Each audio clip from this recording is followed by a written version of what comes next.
বক্তব্য সুনির্দিষ্ট, সেটাই যে প্রয়োজনীয় সংস্কার হবে এবং প্রয়োজনীয় সংস্কার শেষ হওয়ার পরে চলতি 2025 সালের মধ্যেই 25 সালের শেষ নাগাদ যেন অন্তত জাতীয় নির্বাচনটা অনুষ্ঠিত হয় সেই প্রত্যাশা আমরা।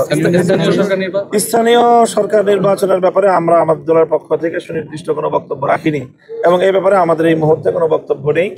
আমরা মনে করি যে এই ব্যাপারে রাজনৈতিক দলগুলোর ঐক্যমত হওয়া প্রয়োজন। এরপরে স্থানীয় সরকারের নির্বাচন আগে বা পরে হওয়া, এটা কোনোভাবেই রাজনৈতিক দলগুলোর মতবিরোধ সহ এই নির্বাচনের দিকে দেশ যাওয়া কোনোভাবে উচিত হবে না।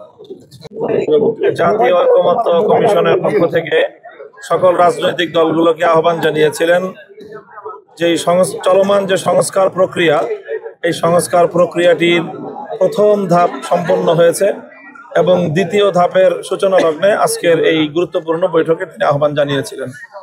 আমরা জানি যে জুলাই আগস্ট বিপ্লবের পরে বাংলাদেশে সংস্কারের যেই কথাটি খুব জোরে সোরে সামনে আসে এবং সকলেই এই সংস্কারের দাবি জানায় বা সংস্কারের এই চাহিদা বা সকলের কাছেই এই বাংলাদেশে একটি ব্যাপক ভিত্তিক সংস্কার সাধিত হোক এই অভিপ্রায় সকলেরই ছিল। সেই জায়গা থেকে ইন্টারিম গভর্নমেন্ট 6টি সংস্কার কমিশন গঠন করে দিয়েছে।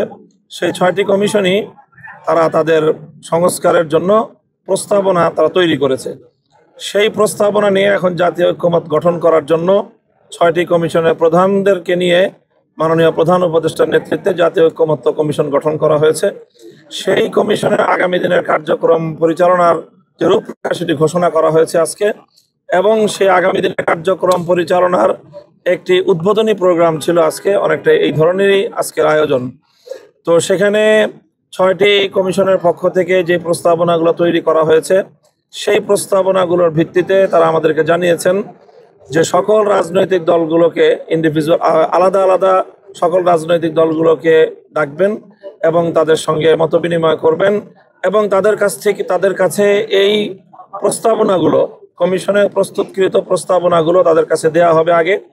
তারা এটাকে অ্যানালাইসিস করবেন, করে তারপরে প্রত্যেক দলের পক্ষ থেকে এই প্রস্তাবনাগুলো সম্পর্কে দলীয় প্রস্তাবনা এবং দলীয় পরামর্শ মতামত ব্যক্ত করা হবে এবং সেই ভিত্তিতে প্রধান উপদেষ্টা একটা টাইম ফ্রেম তিনি ঘোষণা করেছেন।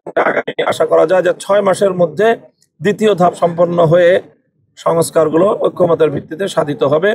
সংবিধান সংস্কার হবে, নির্বাচন ব্যবস্থা সংস্কার হবে, বিচার এবং পুলিশ সহ অন্যান্য যে বিষয়গুলোতে সংস্কারের জন্য কমিশন গঠন করা হয়েছে সকল সংস্কারগুলো সম্পন্ন হবে, এটা আশা করা হচ্ছে। আজকে আলোচনার মধ্যে রাজনৈতিক দলগুলো আরেকটা বিষয় ব্যাপকভাবে আলোচনায় নিয়ে এসেছিল, সেটি হলো জাতীয়